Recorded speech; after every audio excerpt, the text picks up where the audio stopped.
Hello everyone and welcome to the next lecture. पिछली class में हम लोगों ने चैप्टर स्टार्ट किया था फाइनेंशियल स्टेटमेंट्स का, जिसे कि हम लोग फाइनल अकाउंट्स भी बोलते हैं। तो उसमें हम लोगों ने देख लिया था कि दो स्टेटमेंट्स हमें बनानी पड़ती है पता करने के लिए कि हमने जितनी भी देर बिजनेस किया, एक अकाउंटिंग पीरियड वो कुछ भी हो सकता है, चाहे हमें महीने की इन्फॉर्मेशन चाहिए हो, चाहे 3 मंथ्स की, चाहे 6 मंथ्स की, चाहे 1 साल की। उस पीरियड में हमने प्रॉफिट कमाया है कि हमने लॉस सस्टेन किया है, जिसके लिए हम लोग बनाते हैं इनकम स्टेटमेंट, जिसे कि हम लोग बोलते हैं trading and profit and loss account. और दूसरी जो हमारी फाइनेंशियल स्टेटमेंट्स या फाइनल अकाउंट्स में जो हम दूसरी स्टेटमेंट बनाते हैं वो होती है बैलेंस शीट, जिससे कि हमें पता चलता है कि हमारे बिजनेस के पास कितने तो एसेट्स हैं, कितना हम ओन करते हैं और कितनी लायबिलिटीज़ हैं हमारे ऊपर, मतलब कि कितना हम ओ करते हैं। साथ ही में हम लोगों ने सीख लिया था ट्रायल बैलेंस हमारा बेस रहता है for preparing both of these financial statements. तो फिर जो ये ट्रायल बैलेंस के अंदर जितनी भी चीज़ें रहेंगी हमने अच्छे से समझ लिया था, उसका रहने वाला है सिंगल इफेक्ट। वो सिंगल इफेक्ट क्या था, वो सिंगल इफेक्ट भी हमने सीख लिया था।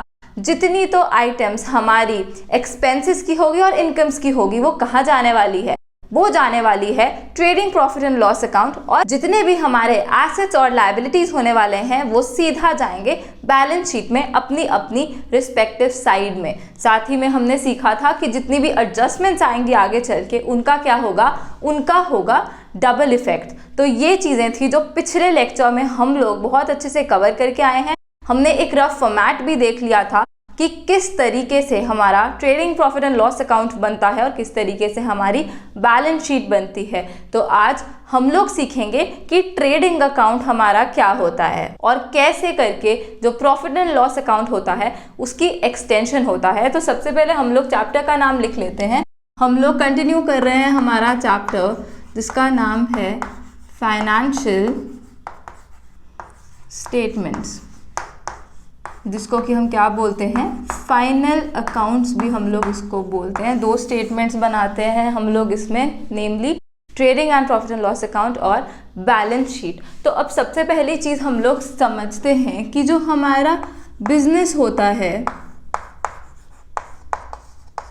वो क्या करेगा। या तो वो करेगा ट्रेडिंग या फिर वो करेगा मैन्युफैक्चरिंग। तो हमें इसका मतलब अच्छे से पता है। हम लोगों ने स्टार्टिंग के ही लेक्चर्स में ये चीज़ें समझी थी कि बिज़नेस जो होता है हमारे 2 टाइप के रह सकते हैं, एक तो ट्रेडिंग और दूसरा मैन्युफैक्चरिंग। जो ट्रेडिंग वाला होता है वो क्या करता है, ट्रेडिंग में वो परचेज करके सेल कर देता है, मतलब कि वो प्रोडक्शन नहीं करता होता। तो यहाँ पे मैं लिख भी रही हूँ, ट्रेडिंग वाला क्या करेगा, परचेज करेगा गुड्स को और उसे क्या करेगा, बेच देगा। परचेज करके सेल करना काम होता है एक ट्रेडर का। बल्कि मैन्युफैक्चरर क्या करता है, वो प्रोडक्शन इन हाउस करता है। जो भी गुड्स हमें बेचने हैं वो खुद से बनाएगा, तो वो प्रोडक्शन करेगा। यहाँ पे प्रोडक्शन नहीं होती, यहाँ पे परचेज करके सेल करना होता है। तो अब इन्हें जानना है कि इन्होंने अपना बिजनेस किया जितने भी पीरियड के लिए, क्या इन्होंने प्रॉफिट कमाया, क्या इन्होंने लॉस सस्टेन किया। साथ ही में जानना है इनकी पोजीशन क्या है, फाइनेंशियल पोजीशन, जिसके लिए ये दोनों ही बनाएंगे क्या, चाहे ट्रेडर हो चाहे मैन्युफैक्चरर हो, ये 3 स्टेटमेंट्स बनाएंगे। मतलब होती तो 2 हैं पर उसके 3 पार्ट्स हम यहाँ पर लिखेंगे। पहला है ट्रेडिंग अकाउंट, दूसरा है प्रॉफिट एंड लॉस अकाउंट। अब हम इसको तोड़ने वाले हैं और एक एक करके सीखेंगे कि ये क्या होता है, प्रॉफिट एंड लॉस अकाउंट। और तीसरा है बैलेंस शीट। तो चाहे ट्रेडर हो चाहे मैन्युफैक्चरर हो, क्या बनाते हैं, वो ट्रेडिंग अकाउंट बनाते हैं, फिर प्रॉफिट एंड लॉस अकाउंट बनाते हैं और फिर बैलेंस शीट बनाते हैं। साथ ही में हम यहाँ पे लिखेंगे ट्रेडिंग अकाउंट से हमें क्या पता चलेगा, ट्रेडिंग अकाउंट से हमें पता चलेगा ग्रॉस प्रॉफिट। अभी हम बस लिख रहे हैं, आगे चल के सारा समझेंगे ढंग से कि ये होता क्या है। तो यहाँ से हमें ट्रेडिंग अकाउंट से कुछ ग्रॉस प्रॉफिट पता चलता है। ग्रॉस मतलब अभी इसमें से कुछ और डिडक्शन होनी बाकी है, जिस करके नेट भी निकलेगा आगे। तो ये जो प्रॉफिट एंड लॉस अकाउंट होता है ये हमें बताएगा नेट प्रॉफिट, ओवरऑल प्रॉफिट हमने कितना कमा लिया सब कुछ खर्चे करने के बाद।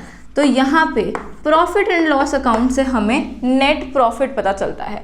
तो ट्रेडिंग अकाउंट किस लिए है?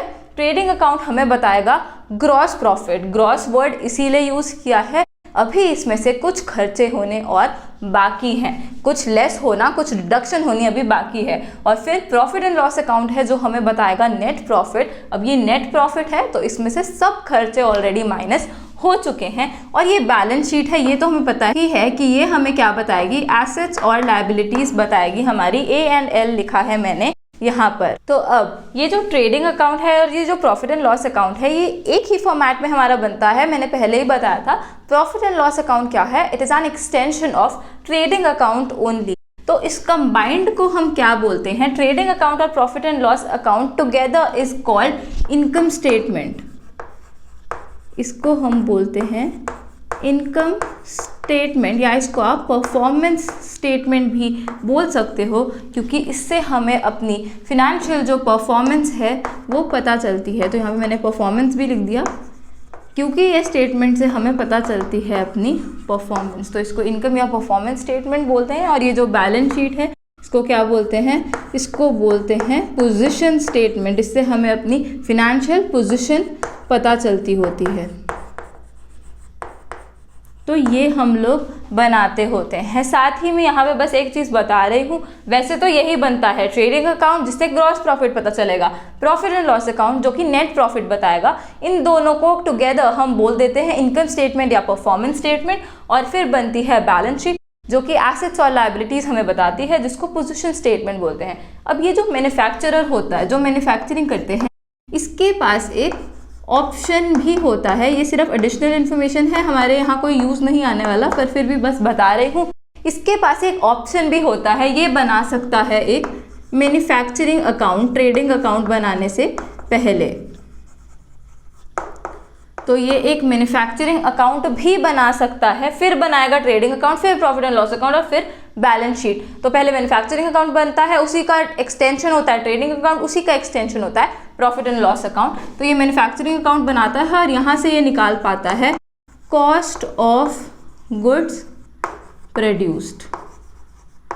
तो अभी बस यहाँ पे ये बताया है, इसका हमें यहाँ पे कोई यूज़ नहीं होने वाला, सिर्फ एक एडिशनल इन्फॉर्मेशन है कि मैन्युफैक्चरर के पास एक एडिशनल ऑप्शन भी रहता है कि वो मैन्युफैक्चरिंग अकाउंट बना सकता है, जिससे वो कॉस्ट ऑफ गुड्स प्रोड्यूस्ड निकाल लेता होता है, अपनी कॉस्ट ऑफ मैन्युफैक्चर वो निकाल लेता होता है। लेकिन प्रैक्टिकल लाइफ में बहुत ही कम लोग हैं जो ये बनाते हैं। मैन्युफैक्चरर्स भी सब लोग क्या ही बनाते हैं, यही बनाएंगे, trading account, profit and loss account और बैलेंस शीट। अब हम लोग स्टार्ट करने वाले हैं अपना लेक्चर और पहली चीज़ सीखने वाले हैं जो कि है ट्रेडिंग अकाउंट। उस दिन तो हमने सीख लिया था trading, profit and loss account. Expenses के लिए एंट्री भी हमने देख ली थी क्या होती है, इनकम्स के लिए भी हमने एंट्री देख ली थी क्या होती है। टू साइड पे हमने समझ लिया था एक्सपेंसेस आएंगे और बाय साइड पे क्या आएंगी, इनकम्स आएंगी। लेकिन अब हमें सीखना है क्या क्या ट्रेडिंग अकाउंट में जाएगा, क्या क्या प्रॉफिट एंड लॉस अकाउंट में जाएगा और क्यों जाएगा वो। तो सबसे पहले हम लोग ट्रेडिंग अकाउंट के नीचे लिखेंगे it is related to the core activities of a business, that is manufacturing,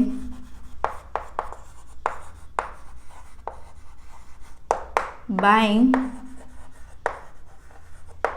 and selling of goods during an accounting period। तो यहाँ पे क्या लिखा है, ये ट्रेडिंग अकाउंट क्या है। सबसे पहली चीज़ तो ट्रेडिंग का मतलब हमें अच्छे से पता है। ट्रेडिंग का मतलब ये परचेज करके सेल करना होता है। साथ ही में इसमें मैन्युफैक्चरिंग वाला जो होता है उसके भी जो खर्चे होते हैं वो यहीं पे आते हैं ट्रेडिंग अकाउंट में, क्योंकि मैन्युफैक्चरर्स भी क्या बनाते हैं, ट्रेडिंग अकाउंट ही बनाते होते हैं। तो कोई भी जो होता है core activities of a business जो कि क्या है, manufacturing, buying and selling of goods. तो मैन्युफैक्चरिंग से रिलेटेड बाइंग एंड सेलिंग क्या, गुड्स। ये बहुत इंपॉर्टेंट चीज़ है जिसको हम स्टार के अंदर लिख रहे हैं गुड्स को। सिर्फ गुड्स से रिलेटेड यहाँ पे जो बाइंग एंड सेलिंग हमारी होती है, जो कि हमारी कोर एक्टिविटी है। गुड्स वो चीज़ें हैं जिसमें हमारा बिजनेस डील करता है। ये हम स्टार्टिंग के कुछ लेक्चर्स में ही समझ लिया था हमने कि गुड्स सिर्फ और सिर्फ वो चीज़ें हैं जिसमें हमारा बिजनेस डील करता है, मतलब कि जिसको बेच के हम लोग प्रॉफिट कमाना चाहते हैं, उसी को क्या बोलते हैं? Goods. The items in which are business deal, उसको क्या बोलते हैं? गुड्स बोलते हैं। तो ड्यूरिंग एन अकाउंटिंग पीरियड, वो अकाउंटिंग पीरियड कुछ भी हो सकता है, चाहे हम महीने का कैलकुलेशन चाहते हो, 3 मंथ्स का चाहते हो, 2 मंथ्स का चाहते हो, 6 मंथ्स, कुछ भी हो सकता है वो अकाउंटिंग पीरियड। तो उस पीरियड में हमारी जो कोर एक्टिविटीज़ हैं, manufacturing, buying and selling of goods, उससे रिलेटेड जो भी चीज़ें हुई वो कहाँ पे हम लोग इनकॉर्पोरेट करते हैं? वो हम लोग इनकॉर्पोरेट करते हैं इस ट्रेडिंग अकाउंट में। अब ध्यान से पढ़ो, ये क्या है? ट्रेडिंग अकाउंट वर्ड लिखा हुआ है। तो क्या अकाउंट क्या होता है हमें अच्छे से पता है। 2 साइड्स होती हैं उसकी, लेफ्ट साइड होती है डेबिट साइड, राइट साइड होती है क्रेडिट साइड, ये हमें अच्छे से पता है ऑलरेडी। तो ट्रेडिंग अकाउंट नॉर्मल एक लेजर अकाउंट जैसे होता है, हमने ऑलरेडी समझ लिया था कि सारे खर्चे इस साइड आने वाले हैं, सारी इनकम्स इस साइड आने वाली हैं। तो अब हम लोग सीख रहे हैं कि पहले जो ट्रेडिंग अकाउंट बनने वाला है उसमें क्या क्या चीज़ें हमारी आने वाली हैं। तो सबसे इम्पॉर्टेंट चीज़ यही है ट्रेडिंग अकाउंट बनाते वक्त जो हमने ध्यान में रखनी है कि जो गुड्स से रिलेटेड हमारे खर्चे हुए हैं, मैन्युफैक्चरिंग, बाइंग और selling for making the goods, वो सारे कहाँ पे आते हैं? जो भी चीज़ें उससे रिलेटेड होंगी कोर एक्टिविटी से, वो ट्रेडिंग अकाउंट में हमारी आती होती हैं। तो अब हम लोग एक ओवरव्यू सा लेने वाले हैं इस ट्रेडिंग अकाउंट का। यहाँ पे होने क्या वाले हैं? अपनी कोर एक्टिविटी से रिलेटेड चीज़ें आने वाली है। तो कोर एक्टिविटी हमारी है क्या? यहाँ पे हम लोग एक चार्ट टाइप सा बनाएंगे जिसमें हम लोग समझेंगे। सबसे पहले हम लोग क्या करेंगे? परचेज करेंगे अपने गुड्स। तो सब कुछ पहले तो यहाँ पे मैं बोल्ड करके लिख दूँ, ये गुड्स से रिलेटेड ही चीज़ों की यहाँ पे बात होने वाली है हमारी। तो हमने गुड्स को क्या किया? जिस आइटम में हम लोग डील करते हैं उसको परचेज हम लोग सबसे पहले करेंगे। परचेज करेंगे तभी तो आगे बेचेंगे। फिर क्या होगा? उस पर कुछ हम खर्चे भी करेंगे। डायरेक्ट एक्सपेंसेस जिसको हम बोलते हैं, डायरेक्ट एक्सपेंसेस क्या हैं वो हम नेक्स्ट लेक्चर में प्रॉपरली डिटेल में कवर करेंगे कि डायरेक्ट एक्सपेंसेस क्या होते हैं। बट अभी के लिए बता दूं, ये वो एक्सपेंसेस हैं जो कि इनकर होते हैं for making our goods saleable, एक सेलेबल कंडीशन पे लाने तक के जितने भी खर्चे होते हैं उसको हम लोग बोलते हैं डायरेक्ट एक्सपेंसेस। तो सबसे पहले हमने वो अपने गुड्स परचेज किए, उस पर कुछ हमने डायरेक्ट खर्चे लगाए ताकि वो गुड्स बेचने लायक हमारे बन जाए। और उसके बाद क्या किया? सेल ही करेंगे उसके बाद तो उसके बाद हमने कर दिया इन गुड्स की सेल कर दी हमने। तो मेन हमने क्या चीज़ करी? हमने परचेज किया, हमने उस पर कुछ खर्चे और किए ताकि वो सेलेबल कंडीशन में आ जाए, और लास्ट में जो हम करना चाहते थे हमने क्या करा? सेल कर दिए वो गुड्स। अब यहाँ पे हम लोग लिख भी लेंगे ये डायरेक्ट एक्सपेंसेस हैं क्या? ये हैं expenses incurred for making goods sellable। तो यहाँ पे हमने लिखा है पहले परचेज किया था हमने गुड्स, कुछ खर्चे कर दिए, expenses incurred for making goods saleable, ताकि सेल कर पाए उनकी, और फिर हमने क्या कर दिया? सेल कर दी उसकी। तो इससे हुआ क्या? जो हमारे खर्चे थे, जैसे परचेज का खर्चा हो गया, डायरेक्ट एक्सपेंसेस हो गए, मतलब कि गुड्स सेलेबल बनाने के लिए जितने भी खर्चे हुए, ये खर्चे हमारे आ जाते हैं ट्रेडिंग अकाउंट में ही। और फिर उसके बाद ये जो इनकम होती है हमारी, जो सेल होती है, वो भी हमारी यहाँ आ जाती है। उसके बाद क्या होगा? हमें पता क्या करना था? पता करना था प्रॉफिट कमाया है कि लॉस सस्टेन किया है। कैसे पता चलेगा? अगर तो ये परचेज और जो खर्चे हैं ये हमारे कम हुए और जो सेल की अमाउंट है वो ज़्यादा हुई, तो हमने क्या कमाया? हमने कमाया प्रॉफिट। लेकिन कॉन्ट्रेरियली क्या हुआ?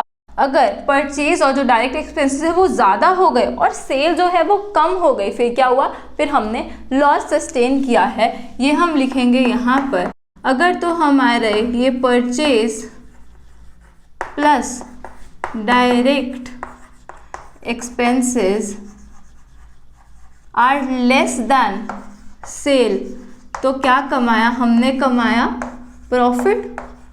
अब ये प्रॉफिट कौन सा प्रॉफिट निकला? जो ट्रेडिंग अकाउंट से हमारा प्रॉफिट निकला करेगा उसका नाम होगा ग्रॉस प्रॉफिट, क्योंकि सेलेबल कंडीशन तक तो जो खर्चे करने पड़े वो तो हमने यहाँ पे माइनस कर लिए होते हैं ट्रेडिंग अकाउंट में, लेकिन और भी तो खर्चे करने पड़ते हैं हमें एक बिजनेस को चलाने के लिए। सिर्फ गुड्स का सेल करना ही हमारा वो नहीं होता, आगे और खर्चे लगते हैं, एडमिनिस्ट्रेशन के खर्चे लगते हैं, सेलिंग के खर्चे लगते हैं, तो सारे खर्चे तो अभी माइनस हुए ही नहीं है। तो ये जो प्रॉफिट निकलता है, it is not net profit, ये नेट हमने नहीं कमाया है, ये हमारा निकलता है ग्रॉस प्रॉफिट।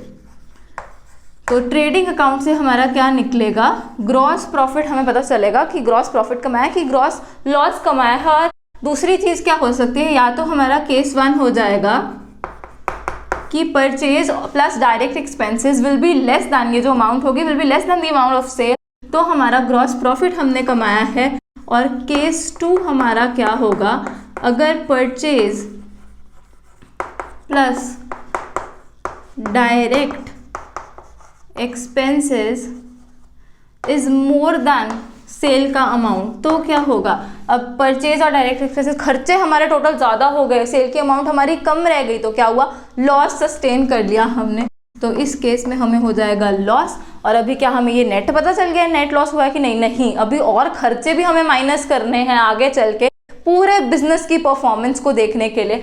तो फिर यहाँ पे भी जो वर्ड आएगा वो क्या होगा, ग्रॉस लॉस। तो या तो हम लोग ट्रेडिंग अकाउंट से हमें पता चलेगा कि हमने या तो ग्रॉस प्रॉफिट कमाया है या फिर क्या किया होगा, हमने ग्रॉस लॉस सस्टेन किया होगा। और बहुत ही रेयर चांस है कि क्या हो, जीरो आ जाए, न्यूट्रल सा आ जाए, कि हमारे जो एक्सपेंसेस थे टोटल परचेज और डायरेक्ट एक्सपेंसेस वो इक्वल टू सेल का अमाउंट हो जाए, तो न्यूट्रल बैलेंस हमारे पास आ जाएगा, ना प्रॉफिट कमाया ना लॉस सस्टेन किया। पर वो तो बहुत ही रेयर केस हो जाएगा। हमें क्या पता चलता है, प्रॉफिट कमाया है या लॉस सस्टेन किया है। और ट्रेडिंग अकाउंट से पता चलेगा ग्रॉस प्रॉफिट या फिर ग्रॉस लॉस, क्योंकि अभी और भी खर्चे होते हैं बिजनेस को जो करने होते हैं, जो कि अभी माइनस नहीं किए हुए। डायरेक्ट एक्सपेंसेस नेक्स्ट लेक्चर में हम लोग डिटेल में समझने वाले हैं, बट अभी के लिए ये समझना जरूरी है कि अगर purchase plus direct expenses is less than sale तो ग्रॉस प्रॉफिट कमाया, और अगर purchase plus direct expenses is more than sale तो ग्रॉस लॉस कमाया। तो अब एक बड़ी इंपॉर्टेंट चीज यहाँ पे मैं लिखूंगी, तो फर्स्ट ईयर में तो क्या होगा, फर्स्ट ईयर में तो हमने सीधा परचेज किया होगा, लेकिन लास्ट में क्या कुछ बच भी गया होगा, सारा तो नहीं बिकेगा। अगर सारा ही बिक जाए फिर तो बात ही क्या है, सारा नहीं बिकता होता, कुछ बच जाता होता है हमारा। Stock remaining unsold at the end of accounting period. तो यहाँ मैंने क्या लिखा है, फर्स्ट ईयर में क्या हुआ, कुछ हमारे पास पहले से पढ़ा नहीं था, स्टॉक हमने खरीदा ही है जो भी बेचना है first year of our business operations में।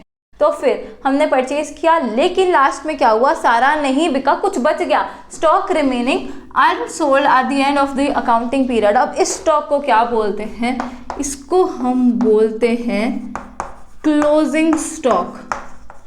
आसान है ना, एंड में बचा है अकाउंटिंग पीरियड के, तो नाम क्या है, क्लोज हो रहा है हमारा अकाउंटिंग पीरियड, जो कि जनरली क्वेश्चंस में हमें 1 साल का ही दिया होता है, बट एक्चुअल में ये अकाउंटिंग पीरियड कुछ भी हो सकता है, जितने की भी आप कैलकुलेशन करना चाहते हो, देखने के लिए कि उस पीरियड में आपने प्रॉफिट कमाया है कि लॉस सस्टेन किया है। तो जनरली 1 साल क्वेश्चन में लिया होता है, तो 1 साल के एंड में या एक पीरियड के एंड में जो स्टॉक आपका बिक नहीं पाया, बच गया, उसको क्या बोलते हैं, क्लोजिंग स्टॉक हम उसको बोलते होते हैं। और यही क्लोजिंग स्टॉक नेक्स्ट ईयर के लिए क्या बन जाता है, नेक्स्ट ईयर के लिए ये बन जाता है ओपनिंग स्टॉक। तो बहुत ही इजी सी चीज़ है। 2 चीज़ें और हमें सीखने को मिल गई। अभी तक तो क्या था, परचेज, डायरेक्ट एक्सपेंस और सेल को ही हम कंपेयर कर रहे थे। अब साथ में 2 और वर्ड्स यहाँ पे हमारे ऐड हो गए। पहला क्या, क्लोजिंग स्टॉक। हमें पता चला कि कोई चीज़ होती है जो स्टॉक हमारा बिक नहीं पाया, जो बच गया at the end of the accounting period, उसको हमने क्या बोला, क्लोजिंग स्टॉक बोला।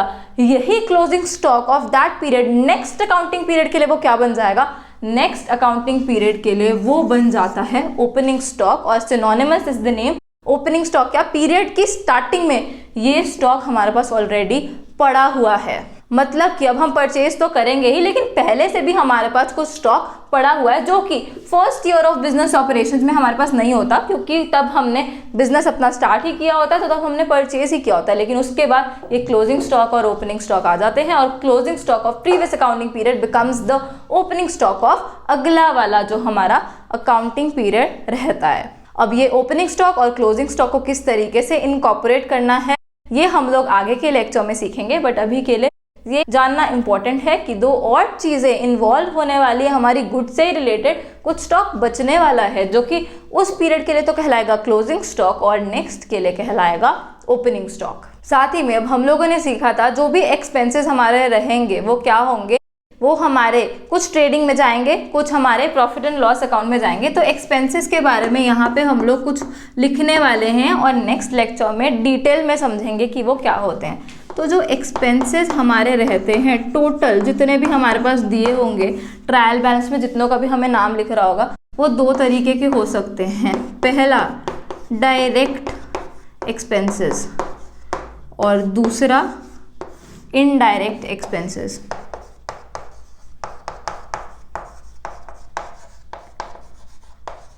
तो डायरेक्ट एक्सपेंसेस आपको बता तो दिया है कि होता क्या है, लेकिन अभी हमने उसके एग्जाम्पल्स नहीं देखे, हमने टाइप्स नहीं देखे, बट इतना पता है कि डायरेक्ट एक्सपेंसेस वो हैं जो कि गुड्स को सेलेबल कंडीशन तक बनाने के लिए जो भी खर्चे किए जाते हैं हमारे। डायरेक्ट एक्सपेंसेस जो होते हैं हमारे, इसका एक और नाम है जो हम यहाँ लिखेंगे एक्सपेंसेस, ये हमें क्वेश्चन में दिया हो सकता है।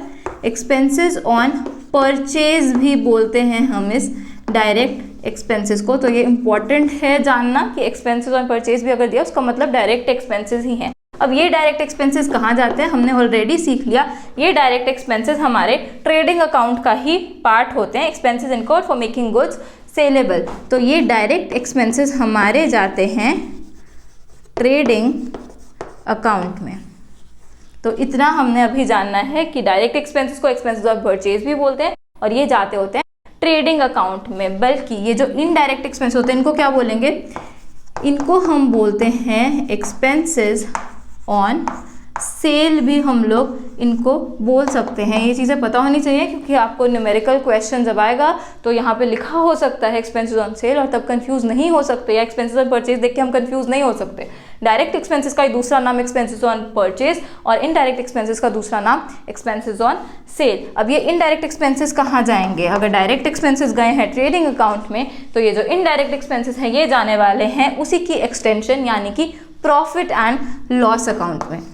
तो ये हमारे पास जाते होते हैं प्रॉफिट एंड लॉस अकाउंट में, हमारे इनडायरेक्ट एक्सपेंसेस जाते हैं, जिसके नीचे हम लोग लिख सकते हैं office and administration expenses. Next लिखेंगे सेलिंग एंड डिस्ट्रीब्यूशन एक्सपेंसेस, और बाकी भी जो खर्चे होंगे मिसलेनियस हमारे वो भी कहाँ जाएंगे, प्रॉफिट एंड लॉस अकाउंट में। और लास्ट में लिखेंगे यहाँ miscellaneous expenses.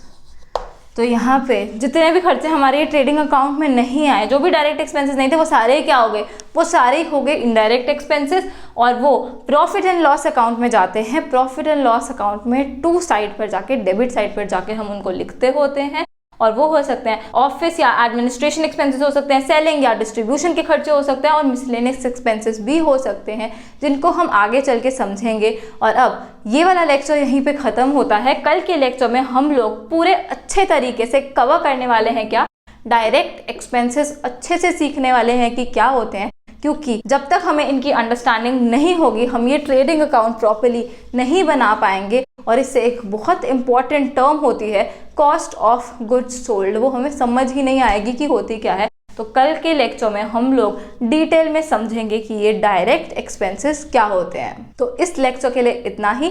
Thanks for watching, keep smiling and keep learning. Bye bye.